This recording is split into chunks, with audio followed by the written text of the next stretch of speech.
जय Hind friends, welcome back. तर आज आपण पाहणार आहोत एक वर्षाच्या चालू घडामोडी महारिव्हिजन पार्ट 11वा. तर चला सुरुवात करूयात प्रश्न क्रमांक 1 पासनं. टाइम्स मॅगझिनच्या विमेन्स ऑफ द इयर 2025 यादीत समावेश होणाऱ्या एकमेव भारतीय महिला कोण? Who is the only Indian women include in Times magazine women of the year 2025 list? तर याचं उत्तर आहे पूर्णिमा देवी बर्मन. मनुषी चिल्लर यांना 2017 मध्ये मिस वर्ल्ड विजेत्या आहेत त्या. ऐश्वर्या राय 1994 मधल्या मिस मिस वर्ल्ड विजेत्या आहेत आणि प्रियंका चोप्रा 2000 मधल्या मिस वर्ल्ड विजेत्या आहेत. आता आपण थोडं पूर्णिमा देवी बर्मन यांच्याबद्दल पाहूयात. जसं की ह्या भारतीय जीवशास्त्र व वन्यजीव संवर्धक आहेत आणि 13 महिलापैकी एकमेव भारतीय महिला ज्यांना टाइम्स मॅगझिनच्या यादीत त्यांचे नाव दाखल झालेलं आहे. त्यांच्या प्रयत्नामुळे हरगिल नावाचा जो पक्षी आहे, ज्याला आपण ग्रेट ऍडजसंट स्टॉक असं पण म्हणतो, तर या पक्षाचा जो आयुसीएनच्या नुसार जो रँक होता ना, आधी आयुसीएन त्याला इंडेंजरचा दर्जा दिलेला होता, पण पौर्णिमा देवी बर्मन यांच्या प्रयत्नांमुळे इंडेंजर वरून तो नियर थ्रेटन कॅटेगरीमध्ये आलेला आहे. ठीक आहे. पुढचा प्रश्न पाहूयात आता. 72वी मिस वर्ल्ड 2025 कुठे आयोजित करण्यात आलेली होती? तर 72वी मिस वर्ल्ड आयोजित करण्यात आली होती हैदराबादमध्ये. आणि 2023 मध्ये कुठे आयोजित करण्यात आलेली होती? मुंबईमध्ये. कुठे करण्यात आलेली होती? मुंबईमध्ये. भारतामध्ये पहिल्यांदा केव्हा ही स्पर्धा आयोजित करण्यात आलेली होती? ती करण्यात आलेली होती 1951 मध्ये. ठीक आहे, 1951 मध्ये. आणि अजून याच्यामध्ये हा 71वं जे एडिशन झालं होतं त्याच्या विनर कोण आहेत? तर क्रिस्टिना क्रिस्टिना पिकोस्को. ठीक आहे, क्रिस्टिना पिकोस्को, ज्या की चेक रिपब्लिकन कंट्रीच्या आहेत. पुढचा प्रश्न पाहूयात आता. पहिला लता मंगेशकर संगीत सेवा पुरस्कार 2025 कोणाला प्रदान करण्यात आलेला आहे? Who receive the first Lata Mangeshkar संगीत सेवा अवॉर्ड 2025? तर हा अवॉर्ड प्रदान करण्यात आलेला आहे राहुल देशपांडे यांना. ठीक आहे, राहुल देशपांडे. आता ऑप्शन मध्ये बघा, जितेंद्र अभिषेकी जे आहेत ते शास्त्रीय गायक आहेत. अजित कदम संगीतकार आणि आनंद भाटे हे गायक आहेत. ठीक आहे. आता हा जो पहिला लता मंगेशकर संगीत सेवा पुरस्कार आहे, आयोजक आयोजक कोण आहेत? तर त्याचे लता मंगेशकर मेडिकल फाउंडेशन आणि दीनानाथ मंगेशकर रुग्णालय. ठीक आहे. पुढचा प्रश्न पाहूयात आपण. जम्मू काश्मीर मधील लोलाब खोऱ्यात दहशतवाद्यांशी लढताना हुतात्मा झालेल्या जवानाला मरणोपरांत कीर्तीचक्र जाहीर झाले. तर याचं उत्तर आहे नायब दिलबर खान, ऑप्शन बी. कॅप्टन विक्रम बत्रा यांना मरणोपरांत पीव्हीसी मिळालेला आहे, परमवीर चक्र. कर्नल संतोष बाबू यांना कोणता पुरस्कार मिळालेला आहे? महावीर चक्र विजेता. ठीक आहे. तर मेजर मनजीत सिंग कीर्ती चक्र मिळालेलं आहे त्यांना 2024 मध्ये. आता पुढचा प्रश्न बघूयात आपण. घुसखोरीच्या प्रयत्नात असलेल्या दहशतवाद्यांना रोखताना कीर्तीचक्राने कोणाला गौरव करण्यात आलेला आहे? तर याचं उत्तर आहे मेजर मनजीत सिंग, ऑप्शन बी. पौर्णिमा देवी बर्मन आपण आताच बघितलं टाइम्स मॅगझिन मध्ये पहिल्या आपलं एकच only Indians in this list. ठीक आहे, कशामध्ये? टाइम्स मॅगझिन मध्ये. आणि राहुल देशपांडे कोण आहेत? तर राहुल देशपांडे संगीत सेवा पुरस्कार विजेते. पौर्णिमा देवी बर्मन पर्यावरण सन्मान प्राप्त आहे त्यांना. आणि नायब दिलबार खान मरणोपरांत कीर्ती चक्र. ठीक आहे, मरणोपरांत कीर्ती चक्र. आणि राष्ट्रपती द्रौपदी मुर्मू यांनी सुरक्षा दलातील 93 कर्मचाऱ्यांना लष्करी सन्मान जाहीर केलेला आहे. 14 शौर्यचक्र आणि 49 जीवन रक्षा पदक पुरस्कार समावेश आहे याच्यामध्ये. पुढचा प्रश्न बघूयात आता. पाचोळाकार या नावाने ओळखल्या जाणारे ज्येष्ठ साहित्यिक कोण होते? तर लक्षात ठेवा, ज्येष्ठ साहित्यिक होते अं, रावसाहेब रंगराव बोराडे. ठीक आहे, रावसाहेब रंगराव बोराडे. आणि बाकीचे ऑप्शन बघूयात आपण आता. विदा करंदीकर आधुनिक मराठी कवी, विजय तेंडुलकर नाटककार आहेत, आणि यशवंतराव चव्हाण राजकीय नेतृत्वाची. आता रावसाहेब रंगराव बोराडे हे ज्येष्ठ मराठी साहित्यिक होते. पाचोळा या कादंबरीमुळे त्यांना पाचोळाकार हे पण नाव मिळालेलं आहे. ग्रामीण साहित्य विश्वाचे आधारस्तंभ म्हणून त्यांना ओळखलं जातं. ठीक आहे. पुढचा प्रश्न बघूयात आता. खालीलपैकी रावसाहेब रंगराव बोराडे यांच्याबाबत कोणते विधान योग्य आहे? त्यांनी महाराष्ट्र राज्य साहित्य संस्कृती मंडळाचे अध्यक्षपद भूषवले. ते 17व्या मराठवाडा साहित्य संमेलनाचे अध्यक्ष नव्हते. त्यांनी पहिली साहित्य कृती पेरणी कादंबरी होती. त्यांना कोणताही जीवन पुरस्कार मिळालेला नव्हता. आपल्याला योग्य पर्याय यांनी योग्य ऑप्शन विचारले. तर याचं करेक्ट उत्तर आहे ऑप्शन नंबर ए. त्यांनी महाराष्ट्र राज्य साहित्य संस्कृती मंडळाचे अध्यक्षपद भूषवले होते. ठीक आहे. आणि बाकीची इन्फॉर्मेशन मध्ये बघायला गेलं तर 17व्या मराठवाडा साहित्य संमेलनाचे अध्यक्ष होते ते. 9व्या लेखनाला प्रोत्साहन देण्यासाठी त्यांनी शिवार प्रतिष्ठान स्थापन केले होते. त्यानंतर विदा करंदीकर जीवन गौरव पुरस्कार 2024 मध्ये त्यांना मिळालेला आहे. इतर सन्मान जर बघितलं तर उत्कृष्ट वाङ्मय निर्मिती राज्य पुरस्कार 5 वेळेस मिळालेला आहे. यशवंतराव चव्हाण पुरस्कार त्यांना मिळालेला आहे. ठीक आहे. पुढचा प्रश्न पाहूयात. वर्धा येथे झालेल्या 96व्या अखिल भारतीय मराठी साहित्य संमेलनाचे अध्यक्ष कोण होते? तर त्याचे अध्यक्ष होते नरेंद्र चपळगावकर. ठीक आहे, नरेंद्र चपळगावकर. ओके. आता बाकीचे ऑप्शन बघूयात आपण. जसं की रावसाहेब बोराडे आताच आपण बघितलं, ग्रामीण साहित्यक आणि पाचोळाकार. विदा करंदीकर कवी व साहित्यक. विजय तेंडुलकर नाटककार आहेत. नरेंद्र चपळगावकर हे ज्येष्ठ न्यायमूर्ती व साहित्यक होते. वर्धा येथे झालेल्या 96व्या अखिल भारतीय मराठी साहित्य संमेलनाचे अध्यक्षपद त्यांनी भूषवले. ठीक आहे. ऍक्च्युली हे न्यूज मध्ये काय आहेत, कारण की त्यांचं निधन झालेलं आहे छत्रपती संभाजीनगरमध्ये. ओके. आणि 1981 ते 99च्या दरम्यान मुंबई उच्च न्यायालयाच्या छत्रपती संभाजीनगर खंडपीठात न्यायाधीश म्हणून त्यांनी काम केलेलं आहे. मराठवाडा साहित्य परिषदेचा जीवन गौरव पुरस्कार तसेच अनेक सन्मान त्यांना मिळालेले आहेत. तर या गोष्टी लक्षात ठेवा. पुढचा प्रश्न आहे. वनाचा विश्वकोश एन्सायक्लोपीडिया ऑफ फॉरेस्ट म्हणून ओळखल्या जाणाऱ्या पर्यावरणवादी तुळशी गौडा कोणत्या राज्याच्या होत्या? तर बघा, इन्व्हायरमेंटलिस्ट म्हणजेच वनाचा विश्वकोश एन्सायक्लोपीडिया ऑफ फॉरेस्ट असं तुळशी गौडा यांना असं तुळशी गौडा यांना म्हटलं जायचं. ठीक आहे. तर ह्या होत्या कर्नाटक राज्याच्या. ठीक आहे, कर्नाटक राज्याच्या. आणि ह्या कोणत्या ट्राईबशी बिलॉंग करत होत्या? तर होत्रानी. ठीक आहे, होत्रानी ट्राईब होत्राली ट्राईबच्या होत्या ह्या.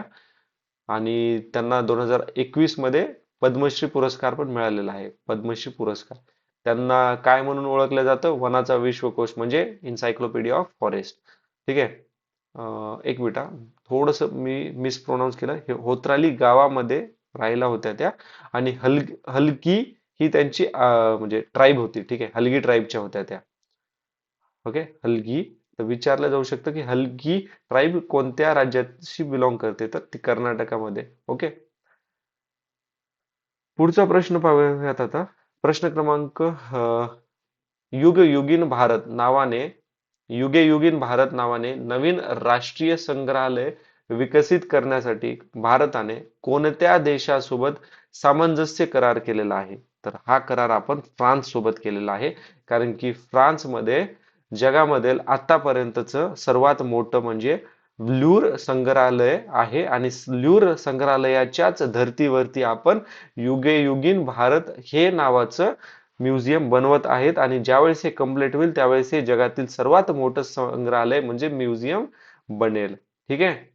पुढचा प्रश्न पाहूयात आता.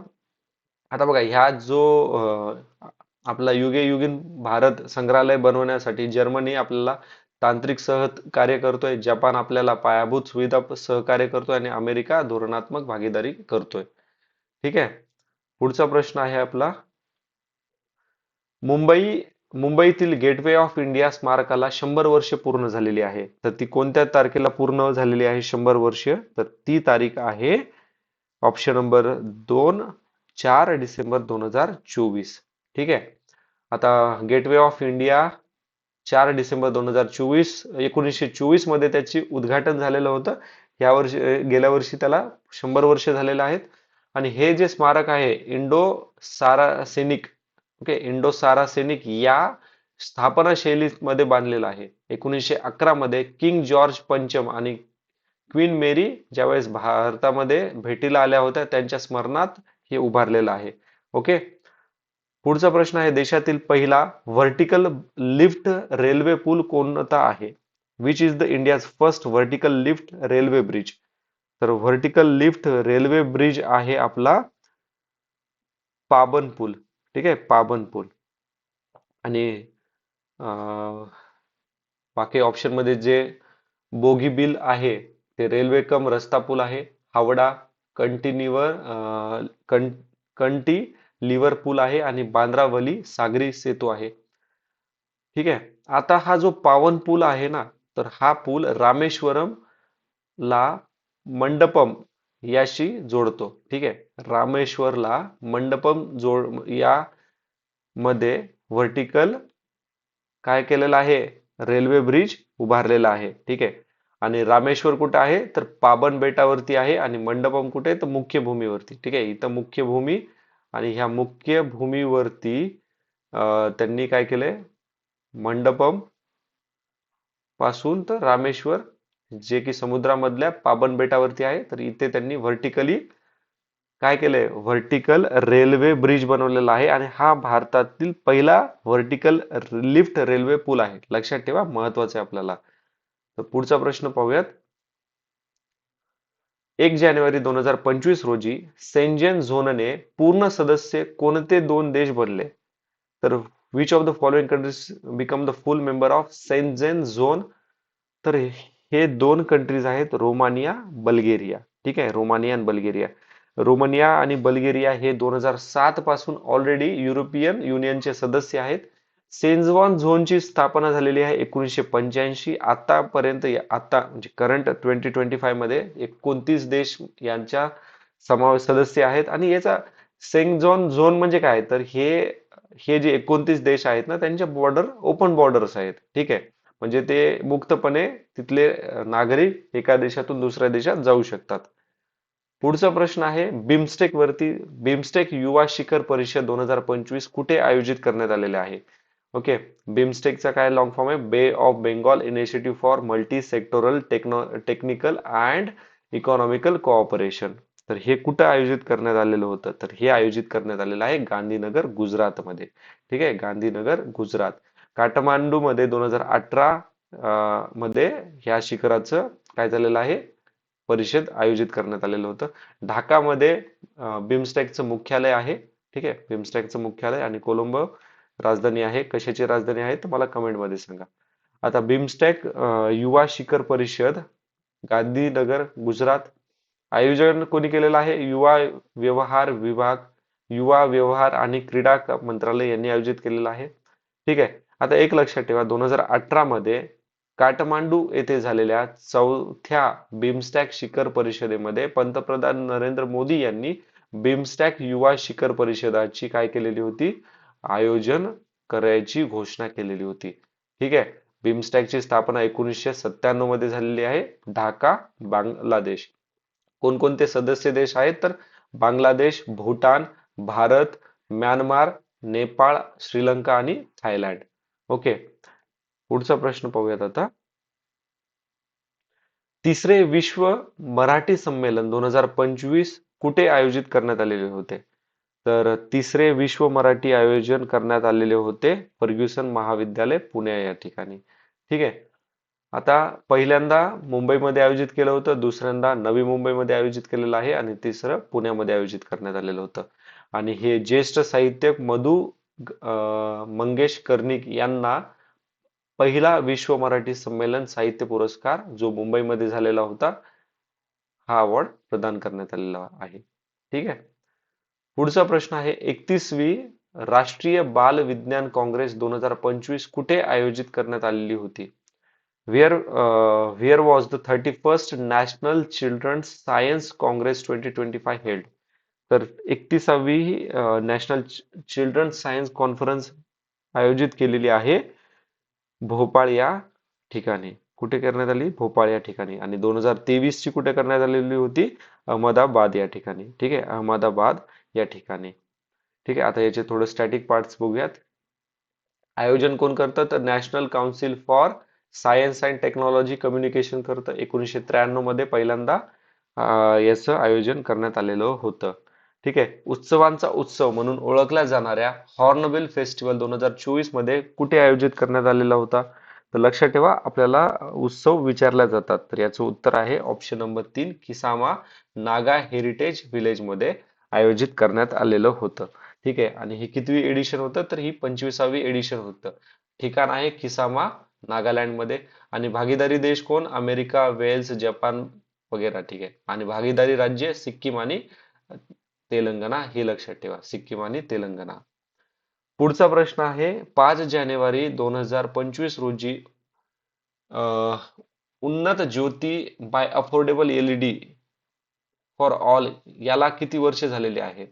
तर ही जी स्कीम आहे ना, Unnat Jyoti by affordable LEDs for all, या स्कीमला 10 वर्ष पूर्ण झालेले आहेत. कारण की ही आयोजित करण्यात आली होती 5 जानेवारी 2015 मध्ये. तर आता याला किती 10 वर्ष झालेले आहेत, त्याच्यामुळे हा न्यूज मध्ये होता. आणि ह्या न्यूजचा सॉरी, ही जी योजना आहे याची सुरुवात म्हणजे याचा प्रारंभ कोणी केलेला होता? प्रधानमंत्री नरेंद्र मोदी यांनी केलेला होता. आणि सुरुवातीची योजना डोमेस्टिक इफिशियंट लाईट प्रोग्राम असं म्हणून करण्यात आली होती. नंतर त्याचं उजाला हे असं नाव देण्यात आलेलं आहे. अंमलबजावणी कोण करतं? तर एनर्जी इफिशियन्सी सर्व्हिस लिमिटेड आणि डिस्ट्रीब्युशन कंपनी डिस्कॉम संयुक्तपणे काम बघते याचं. आता पुढचा प्रश्न आहे की ग्रामीण भागातील शैक्षणिक तफावत दूर करण्यासाठी सुरू करण्यात आलेल्या दीदी की लायब्ररी उपक्रम कोणत्या राज्यात राबवले कोणत्या राज्यामध्ये ओपन करण्यात आलेली आहे दीदी की लायब्ररी? तर ती ओपन करण्यात आलेली आहे बिहार या ठिकाणी. कुठे? बिहार या ठिकाणी. आणि याच्यामध्ये वर्ल्ड बँकचा पण सपोर्ट मिळालेला आहे, पाठिंबा मिळालेला आहे. ओके, पुढचा प्रश्न बघूयात आता.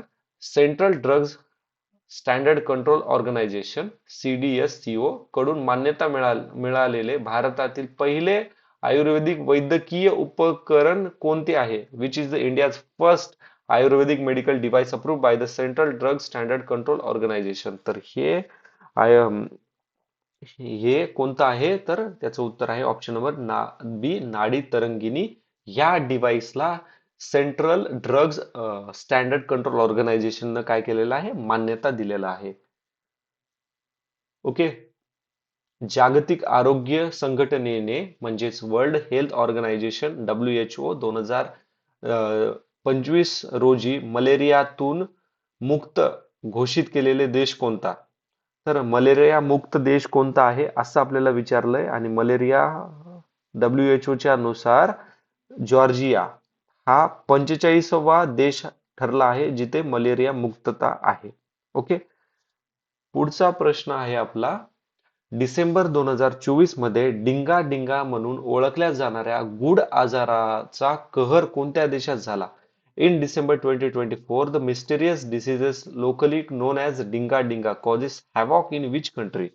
आता हा जो डिंगा डिंगा आहे ना, तर तो झालाय युगांडामध्ये. Option C. ठीक आहे, ऑप्शन सी. जॉर्जिया मलेरिया मुक्त, रोमानिया शेंजेन झोन सदस्य, भारत. आता ह्याला थोडं थांबा, पुढचे प्रश्न याच्यावरतीच आहे. डिंगा डिंगा आजार युगांडामध्ये, आणि याचा स्थानिक मिनिंग काय होतो? तर नृत्यासारखे थरथर करणे. आणि मुख्यतः हा कोणावर परिणाम करतो? तर स्त्रिया आणि मुलीवरती हा परिणाम करतो. याच्यामुळे ताप आणि अनियंत्रित शरीर थरथावते. 2023 मध्ये पहिल्यांदा हा डिंगा डिंगा आढळून आलेला आहे युगांडामध्येच. ओके, पुढचा प्रश्न आहे. मज्जासंस्थेवर परिणाम करणारी दुर्मिळ अनुवांशिक स्थिती हड्डी गोडू आजार प्रथम कुठे आढळून आलेला आहे? द रेअर जेनेटिक कंडिशन हड्डी गोडू affecting the nervous system was first identified at which place? तर हा आयडेंटिफाय करण्यात आलेला आहे कुठे? ऑप्शन नंबर बी, शिवमोगा जिल्ह्यातील हड्डी-गोडू गावामध्ये. ठीक आहे, शिवमोगा जिल्ह्यातील हड्डी-गोडू गावामध्ये. आता लक्षात काय ठेवायचं आपल्याला? ह्या हड्डी-गोडू आजाराबद्दल थोडंसं माहिती आपल्याला लक्षात ठेवायचंय. जसं की याची लक्षणे काय आहेत? तर स्नायू कमकुवत होणं, सांधे विकृती, कंकाल विकृती. 1978 मध्ये पहिल्यांदा आपल्याला हा आजार पाहायला मिळालेला होता. ठीक आहे. काय होतं? हड्डी-गुड्डू disease is the rare genetic condition affecting the nervous system. आणि सिम्पटम्स काय आहेत याचे? तर मसल विकनेस, जॉईंट डिफॉर्मिटीज आणि स्केलेटन ॲबनॉर्मॅलिटीज पहिल्यांदा 1978 मध्ये आयडेंटिफाय करण्यात आलेला होता. ओके, तर मित्रांनो, आता बाकीचे क्वेश्चन्स आपण नेक्स्ट व्हिडिओमध्ये पाहूया. तर जर काही डाऊट असेल किंवा काही क्वेश्चन्स असेल, सजेशन असेल, तर प्लीज मला कमेंट बॉक्समध्ये मेन्शन करा.